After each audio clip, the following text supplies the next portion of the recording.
And so that idea of that connectivity is both protective and relational, because we want to stay with ourselves and our own harmony, but we also have to be ready as soon as we open our eyes that somebody else is in the room with us creating their own energy signature. And how do we play off of that?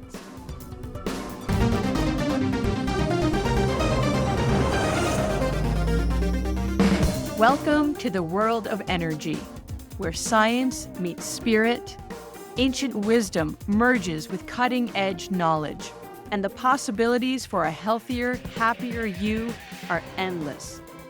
I'm Lauren Walker. And I'm Blaine Wilkes. This is Energy Works, your portal into the incredible world of energy medicine.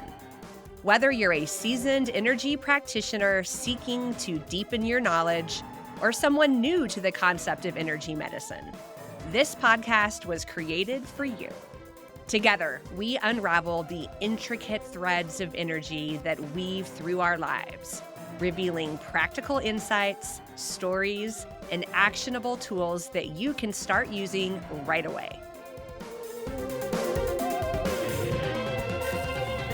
Hey everybody, welcome back to Energy Works. We are on the 7th episode of our first of podcasts, and I want to take this opportunity to circle us back to the beginning and to sort of wrap everything up or weave everything together so that it makes sense to you, these first 7 tenets that we are putting out, these first 7 ideas of what we think is the most important thing for you to know about energy and how it works best for you. And today's topic is connection. Connection. This is really, really important. And it really speaks back to that first episode that we talked about, grounding. So if you're going to work with your energy, first you want to ground it. You want it to move forward. In other words, you want it to turn on. You want it to cross over. You want to infuse it with its essential nature, which is love, which is an energy, which is not just a I love this or I don't love that. It is an actual energy, and we want to infuse our energies with that. We want to be able to communicate that out into the world on a gross level, but also on a very fine level. So we want to be able to communicate that to other people, into the world. We also want to be able to have access to the very intimate, quiet information that the world is communicating back to us through our intuition. And we want all of this to be connected together, because nothing works if it's not connected. You can think about, that idea we started with, plugging something in, but that plug is connecting all of the different disparate parts of whatever it is that you're plugging in. Your blender has all of these parts that are all connected together, and that's how it works. Same thing with you and all of the energy systems you have, all of your physiological systems. You can just look at your body and see everything's connected. I'm not going to break into song about the hip bone connected to the ankle bone, but you know that song, and now you're singing it in your head. Everything is connected, and it works best when it is. That is how the body is meant to work, to be connected. And all of your energy systems need to be connected as well.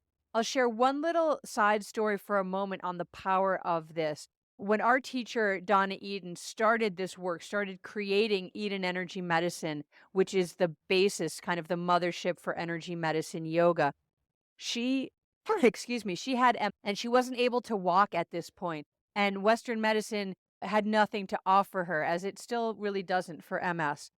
And she can actually see energy. And so she looked down at her legs, and what she saw was, if you remember back to our last episode, we talked about the meridians as one of the energy system, these pathways of energy that run through the body.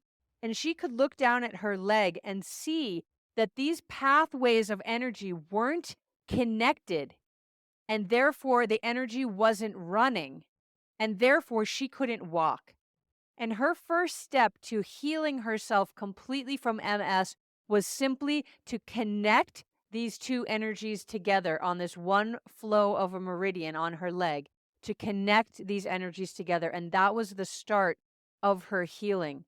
And so I want to emphasize the importance of having our energies connected and how that interrelates both with ourselves individually, like in Donna's case, but how that connection affects all of us in community and in relationship. If you remember again back to the first couple of episodes where we talked about the polarity of the body, that the body puts out a field, an electromagnetic, because we are electric beings, and anything that is electric puts out a field. This is just basic science 101. You are electric, you've got brain electricity, you've got heart electricity. Each of your cells is putting out a very, very tiny, tiny piece of electricity. You are electric, therefore you have a field.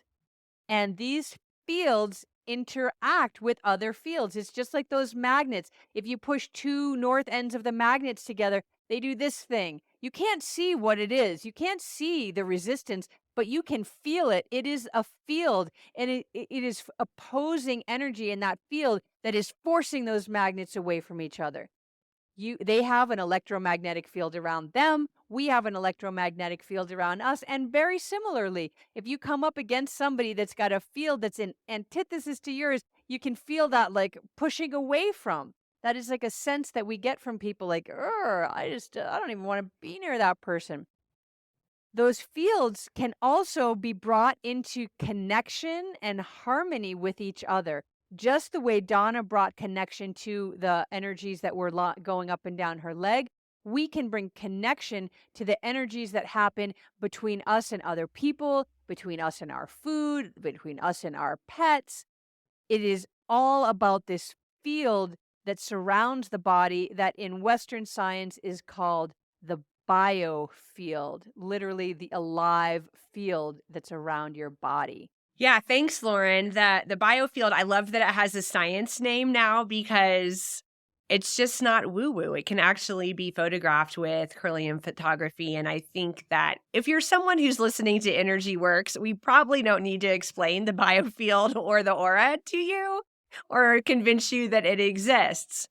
But we all have had that experience where someone walks in the room and the energy changes, right? Either way, either like more positive or more negative, or the cold trickle down the spine, right? Something maybe we don't even see it, but there's something that has shifted in the energy field that you can't even see, but your body feels it. Your temperature changes, or your breath changes, or you go into a little bit of stress response. And so, like it or not, we all are connected. So we're talking about this connection here. And a lot of science, which I know we all know, shows that no man is an island, no woman is an island. We are not designed to be alone. People who are alone tend to become depressed, sad. Usually it affects their longevity. It's really, Lauren, like you said before we hit record, I think the worst punishment you give someone in prison, is that what you said, is put them in solitary confinement, because we are designed to be connected to one another. And when we talked about love a few episodes ago, we touched on those tough situations, maybe the family reunion or the family holiday thing where maybe you have been working on your personal evolution and, raising your vibration, or, making these different changes in your life that are more in alignment with the person you are now, which might feel foreign to someone who knew the person that you were 10 years ago, 20 years ago, and expects you to still be that same person. And so you feel a sense of conflict, and the answer being love. That we bring love with, we did a whole episode to that, this energy system of love driving this connection, but we have to be grounded. We have to creatively think about how we're going to approach people with energy fields that are maybe vibrating a little bit different than ours. We have to step into our balanced power. We just talked about love. We have to communicate. We have to trust, this intuitive trust that what we're doing is the right thing. And I think another wonderful word for communication is harmony. This harmony within energetically and this harmony without.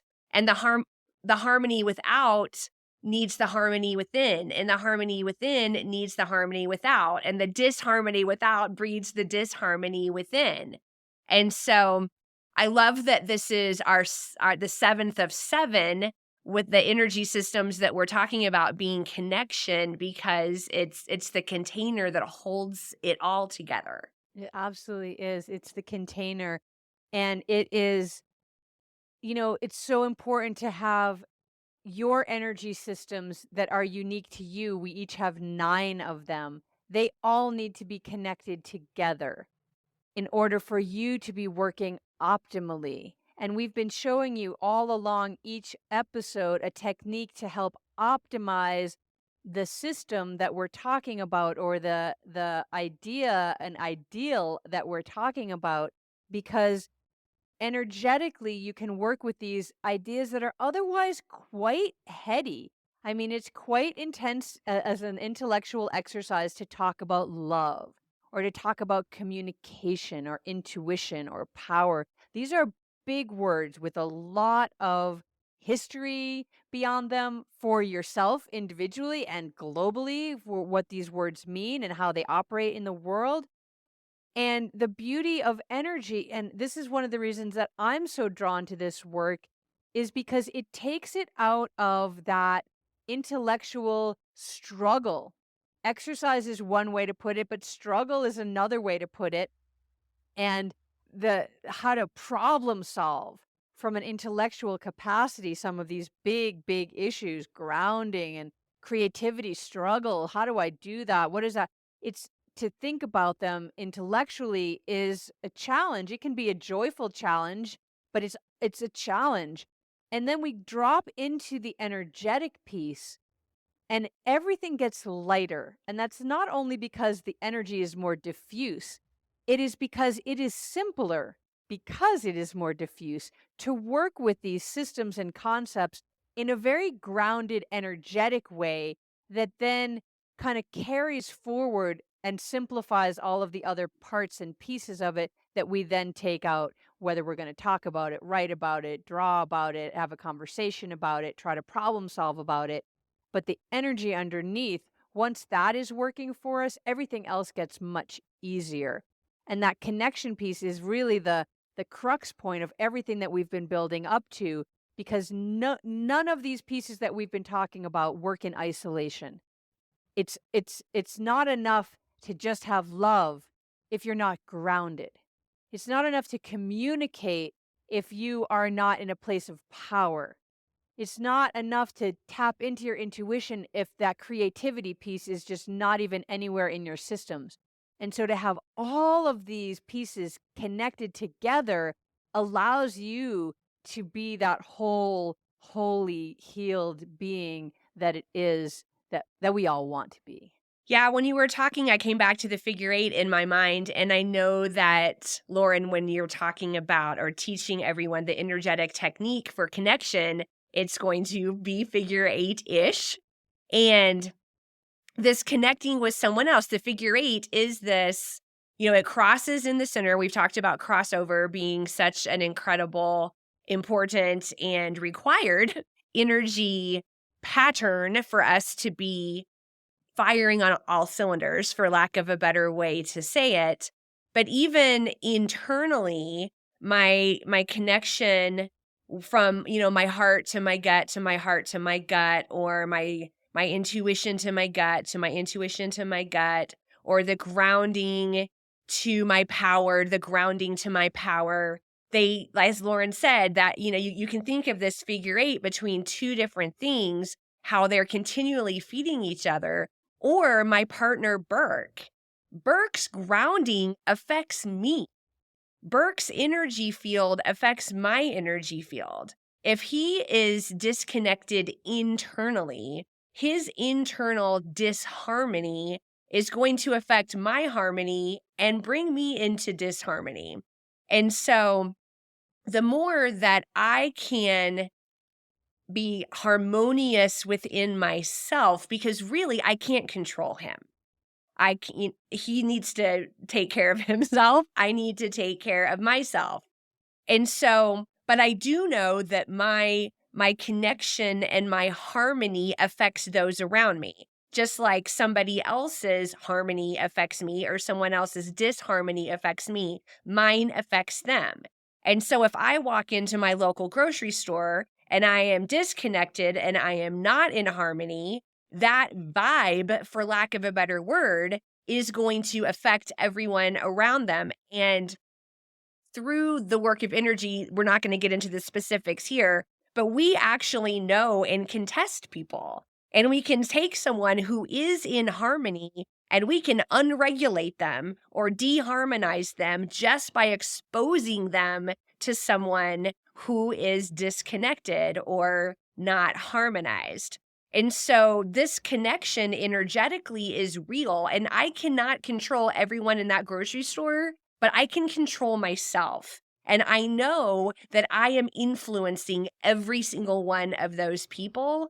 And I'm also, the more deeply I have patterned myself into connection and harmony, then, or that it is not as likely that I will as quickly become unharmonized or dysregulated. Although it can still happen because the dysregulation can be quite powerful coming from someone else to us. Yeah, you're absolutely right. And I love that you brought that up because one of the goals and the blessings of this work is that the more that you start to do it, we talked about habits, we've talked about that quite a bit, that you start to habituate your energy to being in these beneficial patterns. And that strengthens your ability to stay within your own harmonized container versus being influenced by everybody else's. That is a big challenge and a big lift because we entrain with other people. That is the nature of being human. That is being an animal because actually animals do that as well.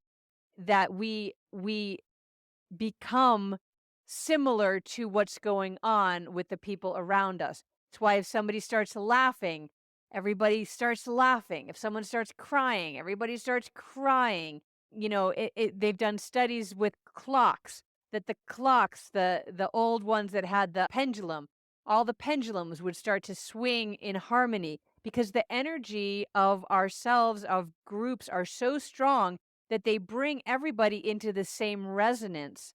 And this is why an orchestra, everybody tunes up individually before they play together.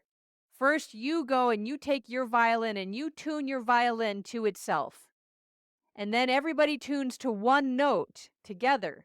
And then we all start playing. And so you've got 3 opportunities to get yourself in tune. First, you do it by yourself, then we all come together. Can we all do that? Ha! Okay, we're all on the same note. Then we can play. And so that idea of that connectivity is both protective and relational because we want to stay with ourselves and our own harmony, but we also have to be ready as soon as we open our eyes that somebody else is in the room with us creating their own energy signature.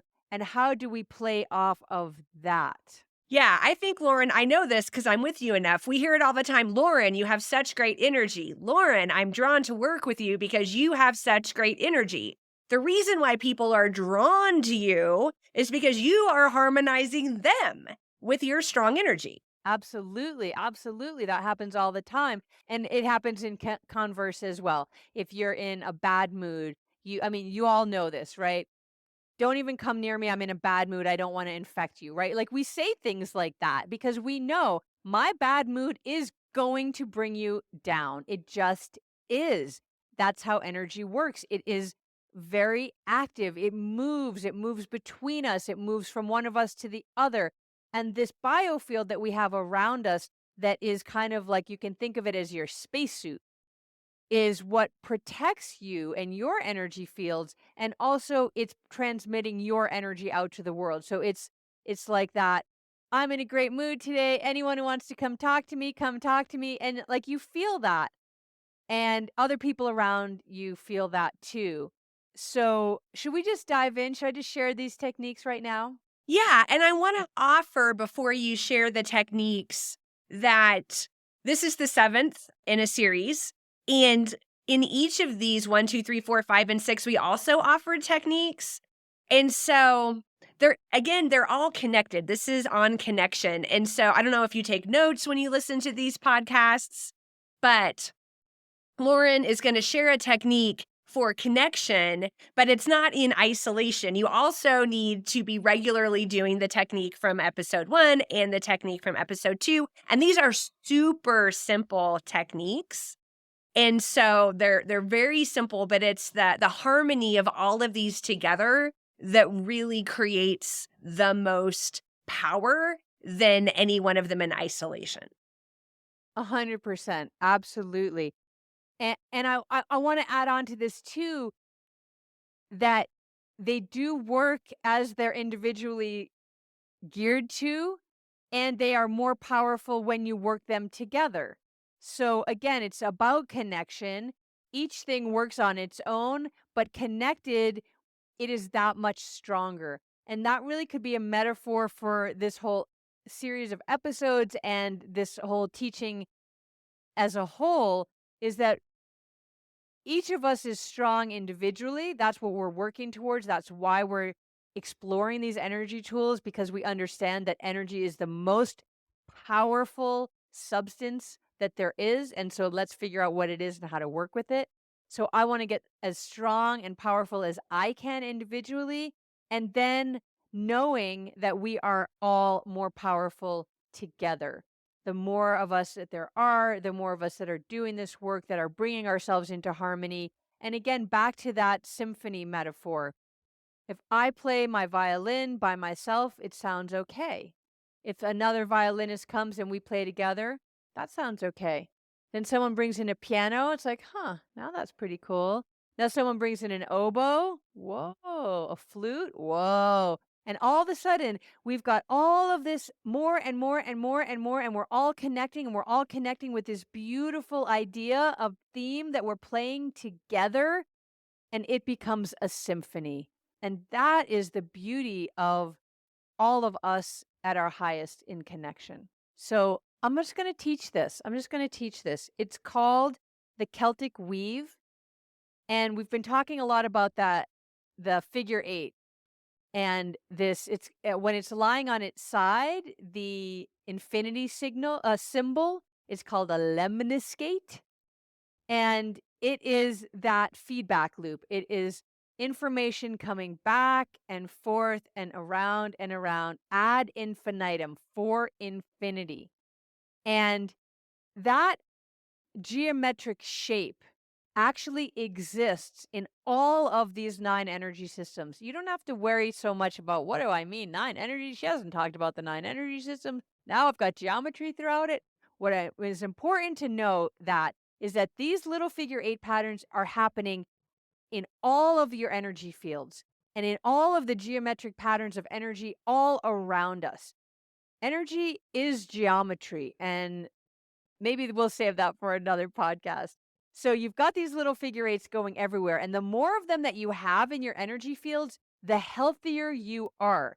And the healthier you are, the more of these you have, and you can bring them in. Remember, we talked about your hands being electromagnetic. So that's what we're going to do right now. So you're just going to rub your hands together and just shake them off.